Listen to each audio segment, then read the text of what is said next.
At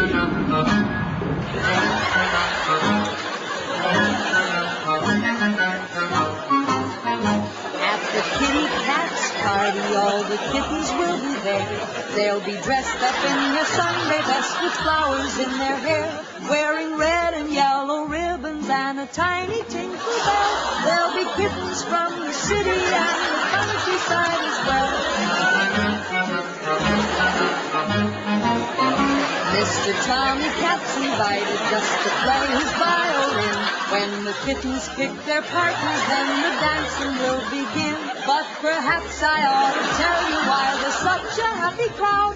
There's a sign up on the wall that says no doggies are allowed. When it's time to eat, meow, meow, cans of salmon piled up to the sky. Each one has his little bowl of milk. For dessert, there's a catnip pie. Why, the spotty Duke and Rover, they're nice doggies, you'll agree.